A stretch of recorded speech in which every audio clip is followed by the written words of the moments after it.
Hello guys, this is C Rupal Jain making international taxation easy for you. तो आज के video में अपन बात करने वाले हैं कि क्या बोलते हैं आपको क्या बोलते हैं पेपर नंबर 6C के प्रिपरेशन के लिए कैसे पढ़ाई करनी चाहिए, कौन कौन से नोट्स जो आपको लेने चाहिए और क्या क्या चीज़ों के साथ आपको अपना जो प्रिपरेशन है वो कैरी ऑन करना चाहिए और किस तरीके से प्रिपेयर करना चाहिए। तो सारी बातें जो है वो हम इस वीडियो में डिस्कस करेंगे, तो प्लीज़ वीडियो को आप एंड तक देखिएगा, ठीक है। अब सबसे मेन जो चीज़ है जो आपको रिक्वायर्ड है पेपर में पास करने के लिए, वो है आपकी कॉन्सेप्ट की क्लैरिटी, ठीक है। तो कॉन्सेप्ट की क्लैरिटी के लिए आपके पास जिसकी भी नोट्स है, या तो आप मेरे नोट्स रेफर कर सकते हैं जो कि एग्जैक्टली आपके लिए क्या है, कंसेप्चुअल है, मतलब कंसेप्ट ओरिएंटेड है कि क्या बोलते हैं बाकी मतलब जो मैपिंग होती है आपको, जो कन्फ्यूजन ना हो चीज़ों को लेके हर चीज़ में कि कौन से केस में कौन सा प्रोविजन एप्लीकेबल होगा। तो ऐसे आप चार्ट बुक रेफर कर सकते हैं, ठीक है। चार्ट बुक सबसे ज़्यादा इंपॉर्टेंट क्यों है, मेन कंसेप्ट के लिए। पेपर नंबर 6 में ज़्यादा कंसेप्ट अगर आपका क्लियर नहीं है तो आप 6 का पेपर नहीं सॉल्व कर सकते हो, ठीक है। सबसे ज़्यादा इंपॉर्टेंट क्या, कंसेप्ट की क्लैरिटी, तो चार्ट बुक आपके लिए बहुत इंपॉर्टेंट है। प्लस चार्ट बुक में मान लो कंसेप्ट आपका क्लियर हो गया, अब लिखने का जो वो केस आता है वो वाले केस में बात जाते हैं अपन। तो जैसे आपका लिखने का केस आता है, मान लो आपको एसोसिएट एंटरप्राइज में कुछ लिखना है या उसकी डेफिनेशन लिखनी है, कुछ भी लिखना है, तो यहाँ पर हम लोगों ने उनका क्या किया, पेज नंबर मेंशन कर दिया है, ठीक है। यहाँ पे हम लोगों का पेज नंबर मेंशन कर दिया कि कौन से पेज नंबर में स्टडी मटेरियल में ये चीज़ दी हुई है, साथ ही साथ स्टडी मटेरियल में भी मार्किंग की हुई है या क्या बोलते हैं हाईलाइटर से कि कौन कौन सी चीज़ें जो हैं वो आपको क्या बोलते हैं कौन कौन चीज़ें आपको क्या बोलते हैं लिखनी है एग्जाम में, ठीक है। तो इट्स ईजियर फॉर यू, आप यहाँ से रेफ़र कर सकते हैं और वहाँ से आप क्या बोलते हैं कॉपी कर सकते हैं।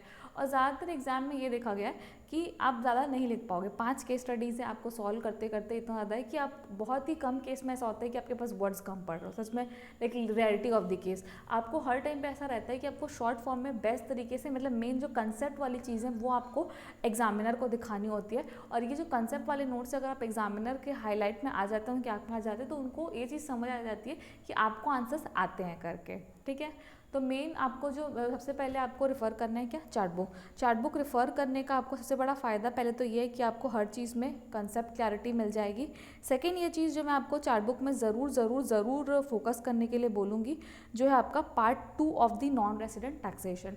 Part 2 of the non resident taxation में हमने आपको कोई भी कन्फ्यूजन होगा आपको ये चार्ट देख के क्लियर हो जाएगा। ये पहला केस जो है वो सिर्फ रेसिडेंट का टैक्सेशन जो है वो कैसे होता है, इस पेज में सिर्फ रेसिडेंट के बारे में बात की गई है, ठीक है। अब इसका वीडियो भी यूट्यूब में अवेलेबल है, आप ज़रूर वो वीडियो देखिएगा, ठीक है। अब सेकंड केस जो है वो नॉन रेसिडेंट का है। नॉन रेसिडेंट में भी टॉपिक क्या कवर किया, सिर्फ कैपिटल गेन, मतलब नॉन रेसिडेंट में अगर कैपिटल गेन इनकम होगी तो आपको ये पेज रेफर करना है, ठीक है। उसके बाद सेकेंड आपका टॉपिक कवर किया गया अदर सोर्सेज। तो अदर सोर्सेज में आपको हुआ तो ये वाली चीज़ें जो आपको रेफर करनी है, ठीक है। फिर लास्ट आपका जो है स्पेशल रेट भी, ये भी अदर सोर्सेज के अंदर आता है, कॉमन पॉइंट्स। फिर आपका पीजीबीपी, फिर रूल 115 है, कौन से रूल कौन से टीडीएस, तो ऐसे करके जो मोस्ट इंपॉर्टेंट और रेलिवेंट चीज़ें हमने उनको साथ में रखने की कोशिश की ताकि आपको ईजी हो और क्या बोलते हैं पढ़ने में भी ईजी हो। तो do watch the video available on YouTube ताकि आपके लिए कंसेप्ट क्लैरिटी जो है वो बनी रहे, ठीक है। आगे फिर हमने क्या बोलते हैं सब चीज़ों को बहुत ही क्या बोलते हैं ईजी वे पे समराइज़ किया हुआ है। चैप्टर नंबर 2 तो आप देख ही सकते हो कि ये आपका वो है बिजनेस ट्रस्ट का टैक्सेशन, क्योंकि वो भी बहुत इंपॉर्टेंट है, बिजनेस ट्रस्ट भी लिया हुआ है यहाँ पर, टीडीएस है और क्या बोलते हैं एग्जेम्प्ट इनकम है, ये सब चीज़ें। उसके बाद नेक्स्ट जो आप चैप्टर है वो अपना है यहाँ पर क्या है, टीडीएस के बाद नेक्स्ट चैप्टर आप ये देख सकते हो अपना डी में भी कुछ नहीं है, बहुत सिंपल जो एकदम रिक्वायर्ड चीज़ें जो एक्चुअली एमसीक्यू टारगेट करती है, जो आपको रिक्वायर्ड, जो आपको दिमाग में रखनी, जिसको आप बार बार पढ़ के पेपर 6 को इजी बना सकते हो, तो वही चीज़ें जो चार्ट में कवर की गई हैं, ठीक है। उसके बाद सेम कि आपका रिलीफ जो है वो कैसे अवेलेबल होगा, साथ में आपको 91 में कौन से क्या बोलते हैं 91 में आपको कौन सी लाइन्स लिखनी, क्या लिखनी है, तो ये ऑब्वियसली जो मेन लाइन आपको लिखनी पेपर में वही चीज़ हम लोगों ने कवर की है। उसके बाद आपका जो चैप्टर नंबर 4 है उसमें सब जो क्या बोलते पहले का कंटेंट था वो उसको हटा दिया है, जो रेलिवेंट कंटेंट है वही आपका डाला हुआ है। और चैप्टर नंबर 4 जो वो बहुत इजी तरीके से कंपाइल किया, क्योंकि उसमें ज़्यादा ट्रिकी क्वेश्चन नहीं पूछा जाता, एकदम इजी सिंपल चीज़ें पूछी जाती है। Now prevention of money laundering act. Money laundering जो आपका एक्ट है वो बहुत ही ज़्यादा आपका क्या बोलते हैं मतलब कॉम्प्लिकेटेड तो नहीं बोल सकते हो, बट बहुत वास्ट है, ईजी है बट बहुत वास्ट है। तो आपके लिए सबसे चीज़ की जो इंपॉर्टेंट चीज़ है उसको पहले रखी गई है, जो अनइम्पॉर्टेंट को बाद में रखी गई हो। एक क्वेश्चन में जो कनेक्टिविटी को देख के सारी चीज़ों को एक पेज में प्लेस किया गया कि अगर आपको एक क्वेश्चन सॉल्व करना हो तो आप कैसे सॉल्व करोगे। और ये जो पेज है, maximum of the black money जो क्वेश्चन के जो ऐड के क्वेश्चंस है वो ये फर्स्ट पेज और ये सेकंड पेज से ही पूछे गए हैं, उसके अलावा कोई भी चीज़ से नहीं पूछा गया है, ठीक है। उसके बाद थर्ड जो पार्ट आता है वो आता है प्रोसीजरल पार्ट, जिसमें प्रोसीजर के बारे में, तो प्रोसीजर से बहुत ही कम क्वेश्चन और ज़्यादातर जो फोकस है वो टाइम लिमिट पे किया गया है। इसमें भी हमने पेज नंबर मेंशन कर दिया कि कौन कौन सी चीज़ें कहाँ कहाँ पर मेंशनड है, प्लस साथ साथ में जो चीज़ें पूछी गई है, कौन कौन से नोट्स हैं जो आपको ध्यान रखने साथ में मेंशन किया गया है, plus CIT, ITET, high court, supreme court का जो कंपैरिजन और ऐसे करके नोट्स बनाए हुए हैं ताकि आपको पढ़ने में बहुत ही जो कंसेप्ट क्लैरिटी बन रहा है, ठीक है। सबकी कंसेप्ट क्लैरिटी के लिए आपको यूट्यूब में अवेलेबल वीडियोज़ है वो ज़रूर देखना है।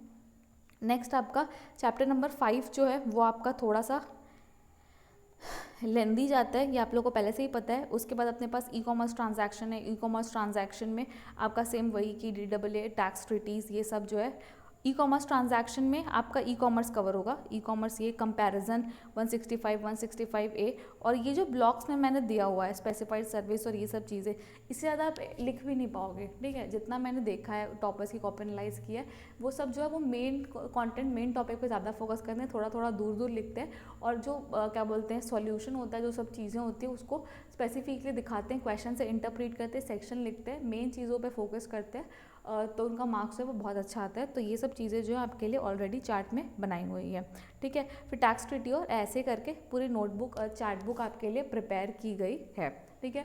फर्स्ट चीज़ आप एग्जाम में लेके जाओगे क्या, चार्ट बुक, ठीक है। अब चार्ट बुक में आपको एक चीज़ और करनी है, मैंने जो है चार्ट बुक में आपको क्या करना है, हाँ एक चीज़ आपको ध्यान रखना, चार्ट बुक का आप प्रिंट लोगे जब, तो आप प्रिंट लोगे बेटा A3 साइज़ पेपर में, ठीक है। आप चार्ट बुक का जो प्रिंट है वो A3 साइज़ पेपर में आपको लेना है।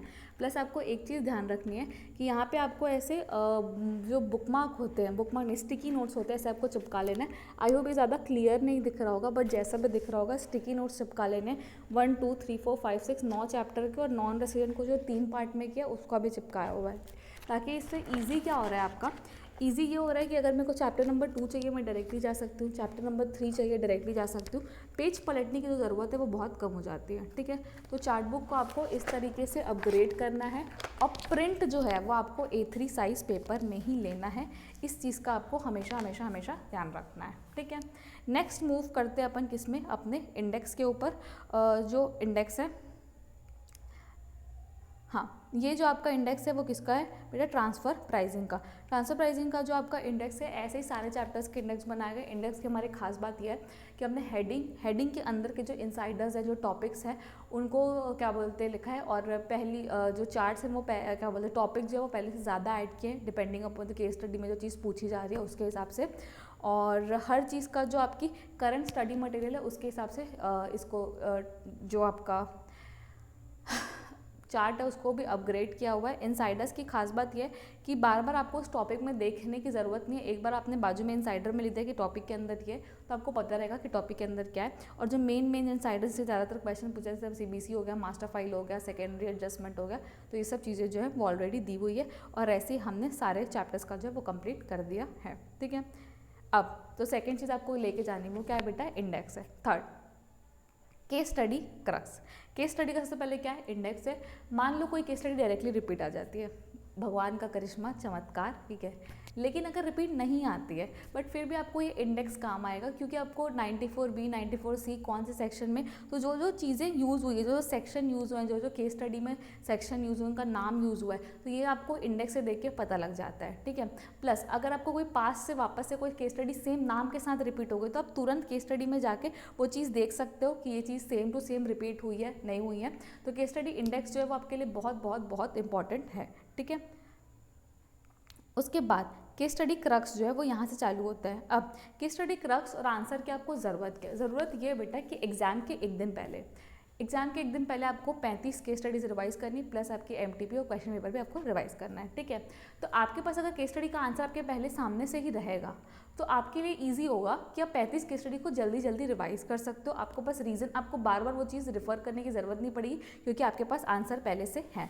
तो आपको ऑलरेडी सबका प्रिंट आउट निकाल के लेके जाना है। मतलब आपके पास एग्ज़ाम वाले दिन ये सारे मटेरियल्स जो आपके पास रेडी होने चाहिए। जैसे केस स्टडी क्रक्स हो गया आपका, साथ में आपका क्या बोलते हैं इंडेक्स हो गया, चार्ट बुक हो गई, तो ये सारी चीज़ें आपके पास अवेलेबल होनी चाहिए, ठीक है।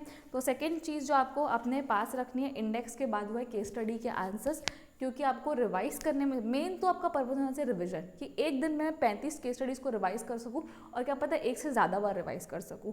और जब आप केस स्टडी सॉल्व कर रहे हो तो आप ज़रूर ध्यान रखो कि आप 2 से 3 बार करो, क्योंकि प्रॉब्लम क्या होती है, आप सेम केस स्टडी घर पे करके गए हो, ठीक है, लेकिन वहाँ जाने के बाद अगर आप किसी एक क्वेश्चन को 2-3 बार नहीं सॉल्व करोगे तो आंसर गलत हो जाते हैं, क्योंकि हम प्रैक्टिकल पॉइंट पर अपन डील करते हैं, ठीक है। वो जो प्रैक्टिकल वाले क्वेश्चन है प्लीज़ उनको ज़्यादा से ज़्यादा सॉल्व करो। तो जब आपके केस स्टडी क्रक्स रहते हैं तो आपको ये चीज़ पता लग जाती है कि हमें मेरी मिस्टेक हो रही है, यहाँ पे ये हो रहा है, तो कई बार आपको केस स्टडी पलटने की ज़रूरत नहीं पड़ेगी, आप क्रक्स पलटोगे आपको सीधा सीधा सारी चीज़ें रिवाइज हो जाएगी, ठीक है।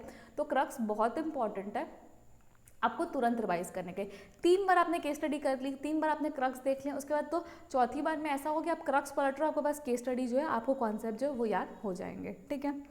अब केस स्टडी क्रक्स हो गए, उसके बाद नेक्स्ट आपके पास क्या होना चाहिए, तो पास्ट ईयर्स के जो पेपर्स हैं, एमटीपीज है, जो क्या बोलते हैं आपने सॉल्व की होगी, तो वो सारी चीज़ें भी आपके साथ कंपाइलेशन में होनी चाहिए।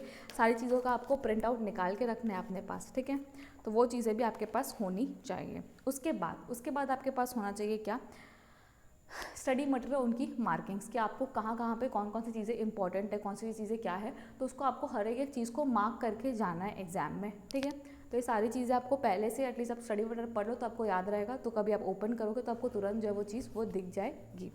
अब जब आप एक चीज़ आपको स्टडी मटेरियल के साथ भी करनी है, कि जब आप स्टडी मटेरियल को मार्किंग करो तो उसमें भी आपको ये जो स्टिकी नोट्स है वो चिपका लेने हैं 1 2 3 4 9। तो जैसे ही आपको कोई भी चैप्टर ओपन करना है, मान लो चैप्टर नंबर 6 ओपन करना है, तो मैं डायरेक्टली ओपन कर सकती हूँ, क्योंकि यहाँ पे मेरा स्टिकी नोट लगा हुआ है।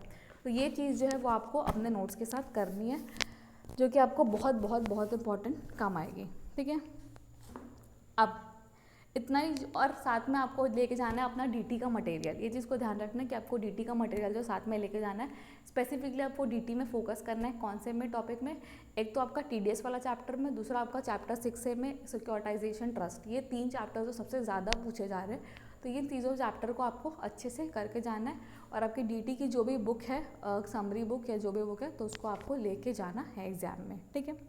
अब अगर आप हमारा कोर्स बाय करना चाहते हैं तो आपके ऊपर ये हमने जो सारी चीज़ें बताई है, ठीक है, वो आपके लिए अवेलेबल है जस्ट ₹8,999। अगर आप बाय करना चाहते हो तो नीचे गूगल लिंक दिया हुआ है, गूगल फॉर्म आपको फिल करना है, आपको व्हाट्सएप के थ्रू कांटेक्ट किया जाएगा, और हमारा जो स्क्रीन पे नंबर है आप उस पर भी क्या बोलते हैं मैसेज कर सकते हो उस व्हाट्सएप नंबर पे। रिमेंबर आपको कॉल नहीं करना है, मैसेज करना है, ठीक है। मैसेज करोगे तो आपको जो नोट्स का एक्सेस है वो सारी चीज़ें मिल जाएगी। और ये जो सारी चीज़ें वो आपके लिए सॉफ्ट कॉपी अवेलेबल है जस्ट एट ₹999। जितना मैंने नोट्स बताया सारी चीज़ें including the study material markings की हर जगह। अगर आप मान लो कि पूरा चैप्टर 9 खुद से नहीं पढ़ पा रहे हो और आप इंपॉर्टेंट चीज़ों को अगर मार्क नहीं कर पा रहे हो, तो वो चीज़ भी वो हम अवेलेबल कराएंगे। हम आपको सारी स्टडी मटेरियल की मार्किंग करके देंगे, प्लस साथ ही साथ हमने इनफैक्ट जो है चैप्टर नंबर 9 जैसे है, ठीक है, तो उसमें हर जो क्या बोलते हैं, बहुत बार कई बार होता है कि बहुत ज़्यादा चीज़ें लिखी हुई होती है, तो उसके बाजू में भी हमने सारी चीज़ें कवर की है कि क्या उसका मतलब है, क्या उसको क्या बोलते हैं सिंपल मतलब में वो क्या बोलना चाह रहा है। तो ये सारी चीज़ें जो हैं वो हमने कवर कर ली है, ठीक है। तो जब आप हमारा जो फुल कोर्स बाय करते हो, फुल नोट्स बाय करते हो, तो आपको चार्ट मिलेगा, दूसरा आपको स्टडी मटेरियल इंडेक्स मिलेगा, तीसरी आपको केस स्टडी क्रक्स और उसका इंडेक्स मिलेगा। इंडेक्स तो ये 4 चीज़ें हो गई आपकी। पांचवा क्या बोलते हैं आपको स्टडी मटेरियल मार्क्ड मिलेगी, ठीक है, कि आपको कहाँ इंपॉर्टेंट चीज़ें, बस आपको फिर उसको रिफ़र करना है और आपके लिए ईजी हो जाएगा। तो स्टडी मटेरियल भी एक हेडेक जो रहता है इंसान का वो कम हो जाएगा, ठीक है। और 6th इज़ आपको क्या बोलते हैं पास्ट एग्जाम पेपर्स और जो MTPs है उनमें से कौन कौन सी नई केस स्टडीज़ है वो हम आपको बताएंगे साथ में, और कौन से आपको एग्जाम के लिए करनी चाहिए, ठीक है। क्योंकि ऐसे भी आप जब पास्ट 6 अटेम्प्ट की MTPs करने जाओगे, 4-5 अटेम्प्ट के पेपर्स करने जाओगे, तो आपके लिए ऑलरेडी 35 केस स्टडीज़ और ये सब मिला के आपकी क्या बोलते हैं 60 केस स्टडीज़ ऐसे हो जाती है। तो इस 60 का बोझ कम करने के लिए हम आपके लिए लेके आएंगे सेलेक्टिव केस स्टडीज़ जो आपका 60 कवर कर दे। तो ये आपका आएगा मेन फुल कोर्स के अंदर।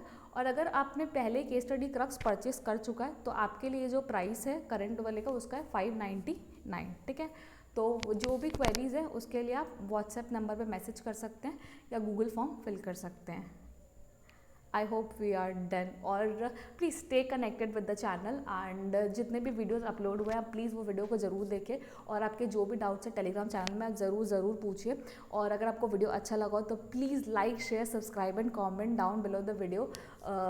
इससे मुझे बहुत मोटिवेशन मिलता है जब आप लोग लाइक करते हो, शेयर करते हो। प्लस साथ ही साथ क्या बोलते हैं, टेलीग्राम चैनल का लिंक दिया हुआ है, प्लीज़ आप टेलीग्राम चैनल ज्वाइन करिए।